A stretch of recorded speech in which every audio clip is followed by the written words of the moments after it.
नमस्कार। आज हम भविष्य पुराण के कुछ अंशों पर एक नजर डाल रहे हैं। जी।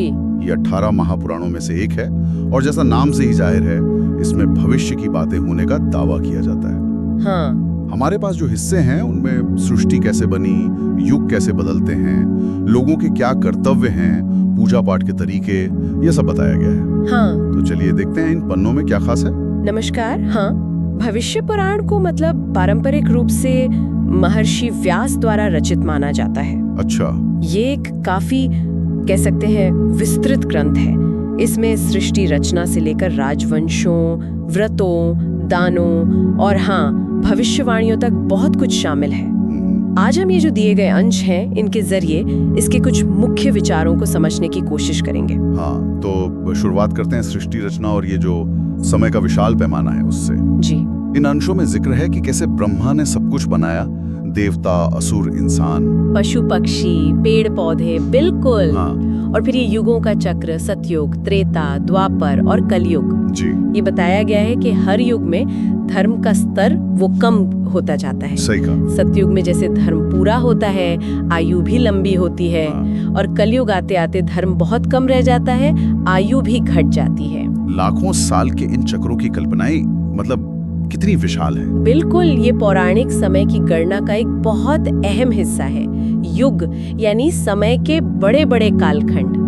और जैसा आपने कहा, इन अंशों में ये साफ बताया गया है कि हर अगले युग में धर्म और नैतिकता का स्तर वो कम होता जाता है। अच्छा। इसी के साथ समाज को व्यवस्थित रखने के लिए वो वर्णों यानी पारंपरिक सामाजिक वर्ग, ब्राह्मण, क्षत्रिय, हाँ, ब्राह्मण, क्षत्रिय, वैश्य, शूद्र और आश्रमों यानी जीवन के पड़ाव जैसे गृहस्थ आश्रम, इनके कर्तव्यों पर बहुत बल दिया गया है। गृहस्थाश्रम की बात आपने की, इसके लिए खास जिम्मेदारियां बताई गई हैं। हाँ, बिल्कुल।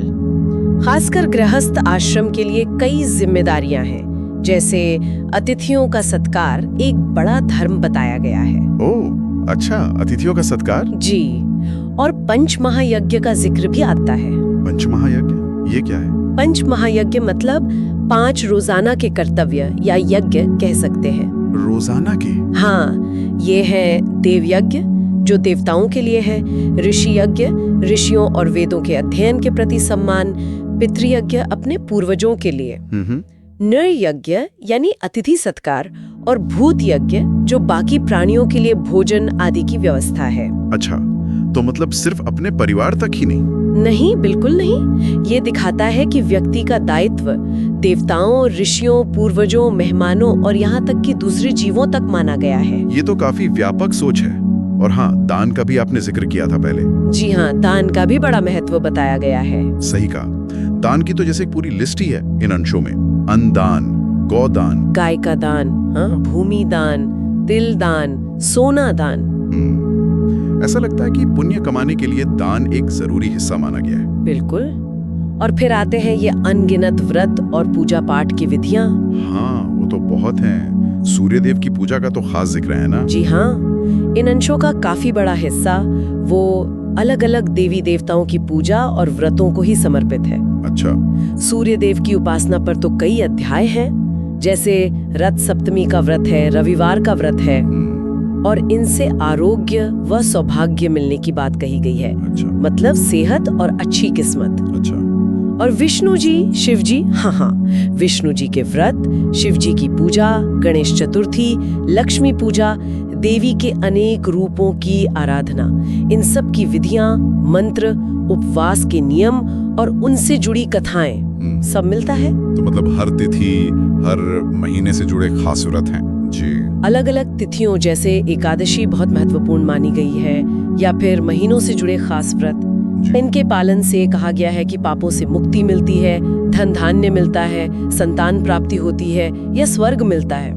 यानी जीवन के हर पहलू और हर इच्छा की पूर्ति के लिए कोई ना कोई उपाय या अनुष्ठान सुझाया गया है। हाँ, ऐसा कह सकते हैं। अच्छा, एक और बात, क्या स्त्रियों के कर्तव्यों पर भी कुछ खास बताया गया है इन अंशों में? हाँ, स्त्री धर्म पर भी विस्तार से चर्चा है। इसमें पतिव्रता धर्म पर मतलब पति के प्रति निष्ठा और सेवा पर विशेष जोर दिया गया है। अच्छा। पति की सेवा करना, घर के काम संभालना और धार्मिक आचरण का पालन करना, ये महिलाओं के मुख्य कर्तव्य बताए गए हैं। ये उस समय की सामाजिक संरचना और अपेक्षाओं को दिखाता है, जाहिर है। बिल्कुल।